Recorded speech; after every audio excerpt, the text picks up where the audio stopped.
Hello everyone, তোমরা সবাই কেমন আছো? চলে এসেছি আবার একটা ঝকঝকে তকতকে সুন্দর ব্লগ নিয়ে। আর আমরা আজকে চেক আউট করছি, এই যেখানে সব আমরা এখন ঢুকিয়ে দেবো। মায়াপুরে আমি শেষ এসেছিলাম 2010-এ। আমি দাদা আর আমার এক বন্ধু তিনজনে এসেছিলাম। আর সবসময় ভালো লাগে, এখন অনেক ডেভেলপ করেছে। আমরা সে বাড়ি সে ভোগ খেয়েছিলাম মনে আছে, তো প্রায় 2 দিন ছিলাম। এবং খুব যখনই আসি খুব ভালো লাগে, একটা স্পিরিচুয়াল ট্রিপ এটা। মন্দিরটা তৈরি হচ্ছে, এত বড় মন্দির, মানে এরা বলছে যে বিশ্বের সব থেকে বড় মন্দির এটাই হবে। মন্দিরটা যেতে পারিনি, যেখানে গুরুদেবের মূর্তিটা আছে ওই সময় মন্দির, সেখানে গেলাম, দারুণ মন্দির, খুব সুন্দর। তারপর গোশালায় গেলাম, কত গরু। কি বলতো নাম মন্দিরটা? মন্দিরটার নাম অতটা মনে নেই। Temple of the Vedic planetarium. কি তো নানা রকমের মিষ্টি, দুধটা খুব ভালো, তো দুধের ভালো ভালো জিনিস। ঘি কিনলে? হ্যাঁ, আমি ঘি কিনি। কত করে কেজি? 630 টাকা করে। বছরের প্রথম আমাদের একটা স্পিরিচুয়াল ট্রিপ হয়ে গেল, কিন্তু আমাদের আরেকবার আসতে হবে, কেন কি আমাদের সেরকম ভাবে ভালো করে পুরোটা ঘোরা হয়নি। না হ্যাঁ, সবই সব দিয়ে দিয়েছি, তিনটে রুম ছিল, 3টে রুমেরই চাবি দিয়ে দিয়েছি। সবার আগে আমরা ব্রেকফাস্ট করতে আবার গোবিন্দাসে যাচ্ছি, কারণ অবভিয়াসলি এখানে সব থেকে ভালো খাবার গোবিন্দাসে সার্ভ করে। ব্রেকফাস্ট করে আমরা কলকাতার উদ্দেশ্যে বেরিয়ে যাবো। আমরা গাড়িটা পার্ক করেছি ওই যে দেখা যাচ্ছে না, দেখা যাচ্ছে না, এই যে। হ্যাঁ, ব্রেকফাস্টের টিম বসে পড়েছে এখানে আর এখানে। আমরা অর্ডার করেছি 2টো মশলা ধোসা, 2টো পনির ধোসা, 4টে পুরি সবজি, আর সবার জন্য জিঞ্জার টি। আর টিকলুর এখানে সেখানকার হার্বাল টিটা খুব ভালো লেগেছে, তো হার্বাল টিটা বলেছি। আমার পনির ধোসা, ওদের হচ্ছে মশলা ধোসা, ভালো না? আর মানিরা ধোসা এসে গেছে, ওদের পুরি সবজি এখন আসেনি। সিম্বার বাবা একটু হাঁটতে গেছে। এই অবস্থা দেখো, এই ঠান্ডার মধ্যে কি খাচ্ছ তুমি? আইসক্রিম খাচ্ছ? শিবু আইসক্রিম খাচ্ছে। ঠান্ডাটা আইসক্রিমটা গরম নেই, গরম দেয়নি তো, ঠান্ডা দিয়েছে। আমরা এখানে গরম চা খাচ্ছি, আর এটাকে দেখো, আমি ও বলছে হরে কৃষ্ণ বলো, বলছে হরে কৃষ্ণ হরে কৃষ্ণ হরে কৃষ্ণ, মানে ওই মানে ঠিক আমাদের ব্রেকফাস্ট হয়ে গেছে, এবার বেরোচ্ছিলাম। সমুদ্র মন্থন কি করে হয়েছিল সেটা দেখাবে, দেখি কিরকম 3D শো বলে। হ্যাঁ, কিরকম শো ঠিক জানি না, গিয়েই দেখতে পারবো। 40 টাকা করে টিকিট লেগেছে এটার জন্য। হ্যাঁ, হচ্ছে মায়াপুর ফুল ডোম থিয়েটার, এখান দিয়ে আমরা যাবো। এটা হচ্ছে টিকিট কাউন্টারটা, এটা হচ্ছে ঠিক গোবিন্দাসের পাশে। পাপা পাপা আস্তে আস্তে, এদিকে যাবো, এদিকে। সুন্দর ছিল। আর আমি আমরা দেখতাম, হ্যাঁ হ্যাঁ হ্যাঁ হ্যাঁ, আমি ওই রকমই লাগবে। 360 ডিগ্রি ডোম, তাই না? হ্যাঁ, নীলিমা দিয়ে টিকলু তো ঘুমিয়ে কাটিয়েছিল, খুব কমফোর্টেবল ছিল। হ্যাঁ, আসলে কেউ জুতো পরে ঢোকে না, আর সিম্বা প্রথমবার দেখলো, হলে বসে সিনেমা দেখলো, মানে নিজে দেখছে, খুব মজা পেয়েছে। আমাদের মায়াপুরের সফর এতটাই ছিল, এবার আমরা কলকাতার দিকে রওনা দেব। ঠিক ওঠে পড়ে এক এক করে, চলো। এই যে মন্দির,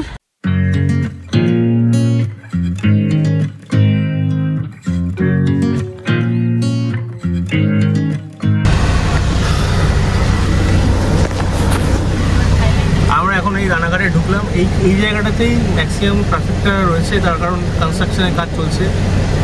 আর এখানে মোটামুটি ওয়েটিং দেখাচ্ছে গুগল ম্যাপে প্রায় 12 মিনিট মতো, 12 মিনিট পুরো লাল। হ্যাঁ, মোটামুটি 1.5 ঘন্টা জ্যামের থেকে একটু আগে মুক্তি পেলাম। এখন 3:10 বাজে, জ্যামে যখন ঢুকেছিলাম তখন 1:15-20 বাজে। তো রানাঘাটের ওই জায়গাটা সাংঘাতিক বাজে অবস্থা, ওটা যদি অ্যাভয়েড করা যায় খুব ভালো হয়। অন্য কোনো রুট যদি, আমি জানি না অন্য কোনো রুট যদি থাকে। তো এখন আরও সময় লাগবে, 1.5 ঘন্টা, মোটামুটি 4:30 নাগাদ বাড়ি পৌঁছাবো। মায়াপুরের ইসকনের মন্দিরের ভেতরে মোবাইল এলাও না, তো তোমাদের ভাবলাম যে কি করে দেখাবো। তো এই হচ্ছে শ্রীকৃষ্ণ, রাধা এবং তার সাথে অষ্টসখী, এবং এটা মায়াপুর টিভি বলে ওদের একটা চ্যানেল আছে ইউটিউবে, সেখানে গিয়ে তোমরা দেখতে পারবে।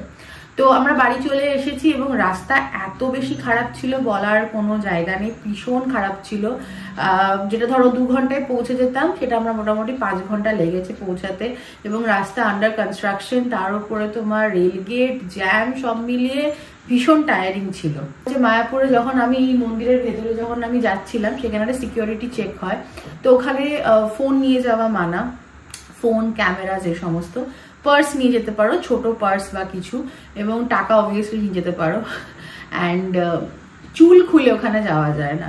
তো ভেতরে সিকিউরিটি যিনি ছিলেন উনি আমাকে একটা গার্ডার দিয়ে বললেন চুলটা বেঁধে নাও। মায়াপুর ট্রিপটা এত সুন্দর ছিল, তার মধ্যে 3টে জিনিস আমাদের সবাইকে ভীষণ লেট ডাউন করেছে। প্রথমটা আমি বলবো সেটা হচ্ছে যে টোটো। মায়াপুরে একমাত্র টোটোই চলে, কোনো ট্যাক্সি, অটো এই সমস্ত জিনিস আমি দেখিনি। টোটো আর রিক্সাই হয়তো চলে। টোটো চালকরা জানি না কেন আমাদের মিসগাইড করলো। মায়াপুরে তোমাদের বলে রাখি 12টা থেকে 4টে সমস্ত মন্দির বন্ধ থাকে। আমরা 2টো টোটো ফিক্স করেছিলাম পুরো মায়াপুরে যে যে মন্দিরগুলো আছে, যেরকম রাজাপুরে জগন্নাথ মন্দির, নিমায়ের জন্মস্থান, এরকম করে অনেকগুলো জায়গা আছে, সেগুলো কভার করার জন্য। তো আমাদের বললো 400 টাকা করে লাগবে পার টোটো। আমরা রাজি হলাম, ওর মধ্যে চাপলাম। কিন্তু যখনই প্রথম মন্দিরটায় গেলাম সেখানে গিয়ে দেখলাম যে মন্দির প্রাঙ্গণ খোলা আছে, বাট ভগবানের দরজা, মানে যেটা তোমার ঠাকুরকে দর্শন করার যে মেইন জায়গাটা হয় সেটার দরজা বন্ধ। এবার আমাকে বলো, এটা তো খুব সাধারণ জিনিস, মন্দিরে যাব মানে ঠাকুরের দর্শনও করব। তো সেটা যখন আমরা ওদেরকে বললাম, কনফার্ম করলাম যে আপনারা তো জানার কথা, আপনি তো এখানেই থাকেন, তখন তত করছেন। তারপর বললাম ঠিক আছে চলে ছেড়ে দাও, এখান থেকে আমাদের তোমরা নিয়ে চলো জেটিতে, নবদ্বীপ যাবো, জেটিতে নিয়ে চলো।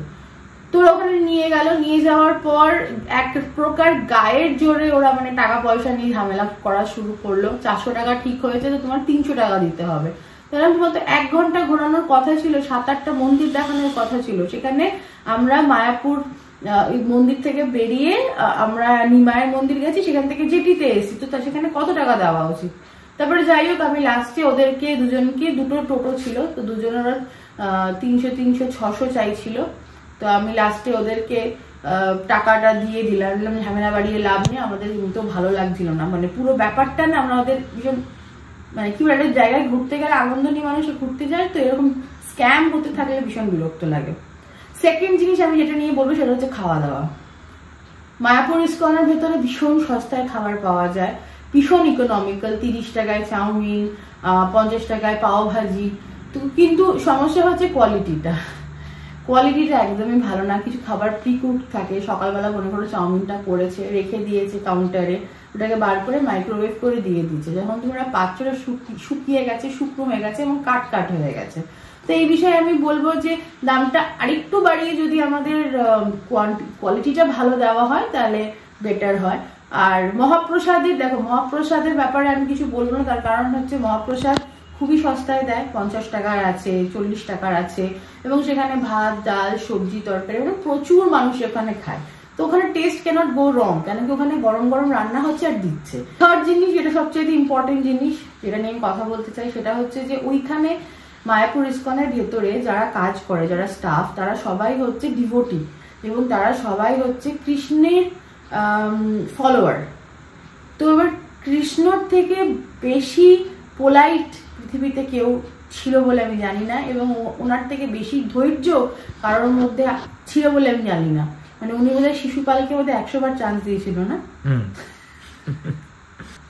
তো সেইখানে কৃষ্ণের ডিভোটি হয়ে তারা আমাদের থেকে অনেক বেশি কৃষ্ণের কাছে, এবং তার পথে হাঁটছে, ননভেজ খায় না, কোনো নেশার জিনিস মানে চা, কফি, কোনো জিনিস তারা খায় না। তারা নিজের জীবন ইস্কনের নামে বা জীবন রাধাকৃষ্ণের নামে যারা করে ফেলেছে, তারা এত মানুষের সাথে রুট কিভাবে কথা বলে আমি জানি না। হয়তো হতে পারে এটা আমাদের এক্সপিরিয়েন্স, হয়তো অন্যদের এক্সপিরিয়েন্স সেম না, প্লিজ আমাকে জানিও।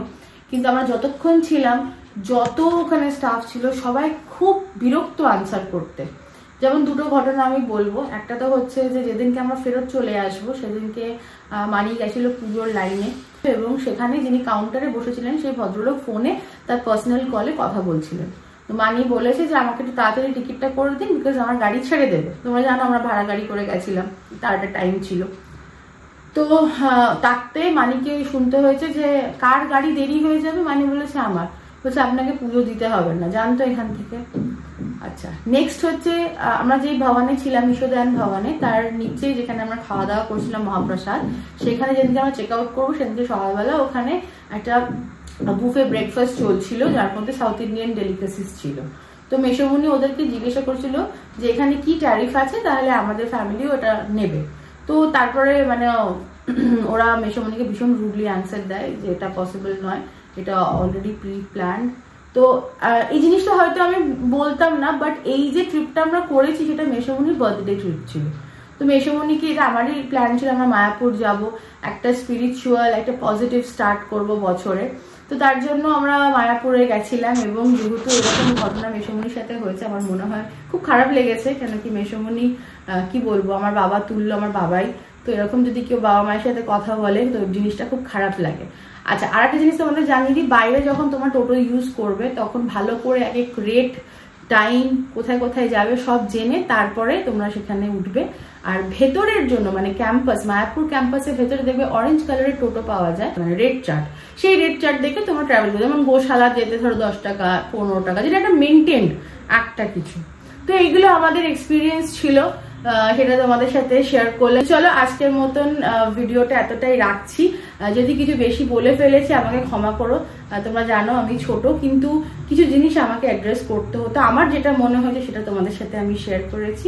দেখা হচ্ছে আবার একটা নেক্সট ঝকঝকে তকতকে সুন্দর ব্লগে। ততক্ষণ love you all. Lavender. Hare Krishna.